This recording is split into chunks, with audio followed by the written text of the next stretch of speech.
సంవత్సరాల తరబడి ఎన్ని మందులు వాడినా మీ మోకాల నొప్పులు తగ్గట్లేదా? ప్రాణ పెయిన్ క్లినిక్ లో అత్యాధునిక చికిత్స.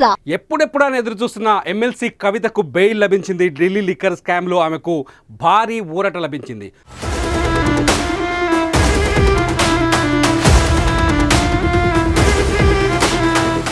సుప్రీంకోర్టులో ఇవాళ జరిగిన విచారణలో కవితకి బెయిల్ ఇస్తూ సుప్రీంకోర్టులో దిశాభ్య ధర్మాసనం తీర్పు చెప్పింది. Justice B R, justice Viswanathan ఈ ధర్మాసనం కవిత బెయిల్ పైన విచారణ జరిపింది. కవిత బెయిల్ పైన విచారణ ముకుల్ రోహత్గి, ఎవరైతే సీనియర్ న్యాయవాది ముకుల్ రోహత్గి ఉన్నారో ఆయన కవిత తరఫున సుప్రీంకోర్టులో వాదనలు వినిపించారు. మొత్తంగా ముకుల్ రోహత్గి వాదనల్ని ఏకీభవించిన ద్విసభ్య ధర్మాసనం కవితకి బెయిల్ను మంజూరు చేస్తూ తీర్పు చెప్పింది. కవితకి ఇది భారీ ఊరట అని చెప్పాలి. ఢిల్లీ లిక్కర్ స్కామ్లో కవిత మార్చి 15వ తేదీన ఇదే సంవత్సరం 2024 మార్చి 15వ తేదీన కవితని అరెస్ట్ చేశారు ఈడీ అధికారులు. కవితని హైదరాబాద్ నుంచి ఢిల్లీకి ప్రత్యేక విమానంలో తీసుకెళ్లారు. ఆ తర్వాత ఢిల్లీలో పలుసార్లు ఆమె కోర్టుకు హాజరయ్యారు. ప్రస్తుతం కవిత తిహార్ జైల్లో ఉంది.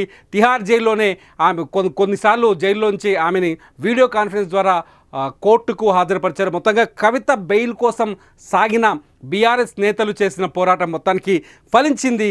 కవిత ఇవాళ సాయంత్రానికే జైలు నుంచి బయటకు వచ్చే అవకాశాలు చాలా స్పష్టంగా కనిపిస్తున్నాయి. ఇప్పటికే ఈ కేసులో ఢిల్లీ లిక్కర్ స్కామ్లో ఇప్పటికే మనీష్ సిసోడియా, ఎవరైతే ఆప్ నేత ఉన్నాడో, గతంలో ఢిల్లీ ఉప ముఖ్యమంత్రిగా పనిచేశారో, ఆయన కూడా బెయిల్ వచ్చింది.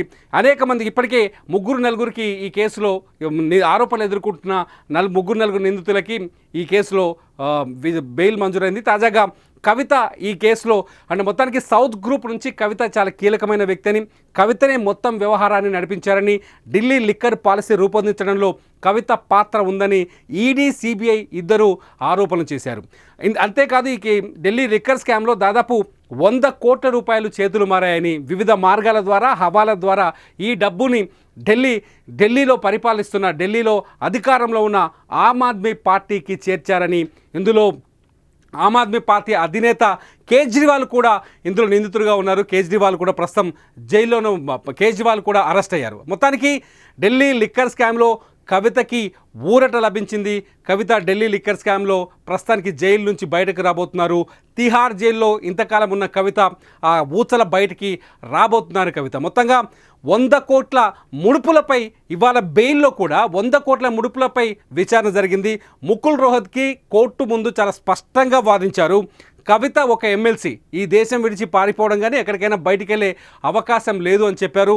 అంతేకాదు మహిళగా ఆమెకు బెయిల్ పొందే అర్హత ఉందని చెప్పారు. ఏదైతే ఈడీ కానీ సిబిఐ కానీ మొదటి నుంచి ఆరోపిస్తున్నట్టుగా 100 కోట్లు చేతులు మారాయి అని చెప్తూ వస్తున్నారు. అయితే ఈడీ కానీ సిబిఐ కానీ ఇంతవరకు ఆ 100 కోట్ల ట్రాన్సాక్షన్ ఎక్కడ జరిగింది, ఆ 100 కోట్లలో ఎంత అమౌంట్ని రికవరీ చేశారనే వివరాలు ఈడీ దగ్గర కానీ సిబిఐ దగ్గర లేవని చెప్పారు ముకుల్ రోహత్కి. దీంతో ముకుల్ రోహత్కి వాదనల్ని ఏకీభవించిన ద్విసభ్య ధర్మాసనం కవితకి బెయిల్ మంజూరు చేస్తూ ఆమెకు ఊరటను కల్పించారు. మొత్తంగా కవిత ఇవాళ సాయంత్రమే తిహార్ జైలు నుంచి బయటకు వచ్చే అవకాశం కనిపిస్తుంది. కవిత బెయిల్ కోసం తెలంగాణలోని మొత్తం బీఆర్ఎస్ శ్రేణులంతా ఎదురు చూస్తున్నారు. ఇప్పటికే హరీష్ రావుతో పాటు కేటీఆర్తో పాటు కవిత భర్త కూడా అనిల్ సుప్రీంకోర్టుకు వెళ్ళారు. ఈ బెయిల్ విచారణ నేపథ్యంలో మొత్తంగా దాదాపు 20 మంది బీఆర్ఎస్ ఎమ్మెల్యేలు ఢిల్లీలో ఉన్నట్టుగా మనకు సమాచారం అందుతోంది. ఇవాళ మొత్తానికి బీఆర్ఎస్లో ఒక పండగ వాతావరణం కనిపించే ఛాన్సెస్ కనిపిస్తున్నాయి. ఎందుకంటే 153 రోజులుగా జైల్లో ఉన్న కవిత అనేక ఇబ్బందులు ఎదుర్కొన్నారు. ఆహారం విషయంలో కావచ్చు, లేకపోతే ఇతర సౌకర్యాల విషయంలో కావచ్చు, కవిత చాలా ఇబ్బందులు ఎదుర్కొన్నారు. అంతేకాదు కవిత ఆరోగ్యం కూడా పెద్దగా చెడిపోయిందనే సమాచారం కూడా వస్తుంది. కవిత ఆరోగ్యంగా దెబ్బతిన్నారని, ఆమె కొంత అనారోగ్యం పాలయ్యారు జైల్లో ఉండని చెప్పేసి కూడా కొంత చర్చ జరుగుతోంది. కేటీఆర్ఏ కవితని లాస్ట్ టైం పరామర్శించడానికి వెళ్ళినప్పుడు కేటీఆర్ఏ విషయం చెప్పారు. కవిత మొత్తం 7 kgs 7 కిలోల వెయిట్ తగ్గారని చెప్పారు. మొత్తంగా అనేక చిక్కుల్లో ఉన్న కవిత అటు లిక్కర్ స్కామ్లో ఆరోపణలు, ఇటు ఈడీ అటు సిబిఐ దాడులు, ఇటు రాజకీయ దాడులు, తెలంగాణలో రాజకీయ వ్యతిరేకత, ఇదంతా అన్ని విషయాల్లో అనేక ఇబ్బందులు ఎదుర్కొన్న కవిత ఇవాళ 153 రోజుల తర్వాత ఇవాళ ఆమె తన ఇంటికి చేరుకునే అవకాశం కనిపిస్తుంది. 153 రోజుల తర్వాత సుప్రీంకోర్టులో ఆమెకి బెయిల్ మంజూరైంది. మరికొద్దిసేపట్లో కవిత సుప్రీంకోర్టులో తిహార్ జైలు నుంచి, అంటే కోర్టు ఆర్డర్ తిహార్ జైలుకు చేరుకోగానే ఈ సాయంత్రంలోపే ఆమె విడుదలై హైదరాబాద్ చేరుకునే అవకాశాలు కనిపిస్తాయి. మొత్తంగా కవితకు మాత్రం ఇది భారీ ఊరట. కవిత బెయిల్ కోసం బీఆర్ఎస్ అనేక ప్రయత్నాలు చేసింది, పెద్ద పెద్ద లాయర్ల చుట్టూ తిరిగింది, ఢిల్లీలో లాబియింగ్ జరిగింది. కవిత బెయిల్ కోసం ఒక కొత్త రాజకీయ ఆరోపణ కూడా తెరపైకి వచ్చింది. కవిత బెయిల్ త్వరలోనే కవితకి బెయిల్ రాబోతుందని, బీఆర్ఎస్ పార్టీ బీజేపీలో విలీనం కాబోతుందనే రాజకీయ ఆరోపణ కూడా వచ్చింది. ఈ ఆరోపణలన్నింటి నేపథ్యంలో మొత్తానికైతే కవిత ప్రస్తుతానికి కవితకు బెయిల్ వచ్చింది. కల్వకుంట్ల కవిత ఈరోజు సాయంత్రమే ఢిల్లీలోని తిహార్ జైలు నుంచి బయటకు వచ్చే అవకాశం స్పష్టంగా కనిపిస్తుంది. అప్డేట్స్ కోసం చూస్తూనే ఉండండి సుమన్ టీవీ. మీ బిజినెస్ ఏదైనా మీ ఊర్లో ప్రమోషన్ చేయాలంటే అది సుమన్ టీవీతోనే సాధ్యం. ఇప్పుడే సంప్రదించండి.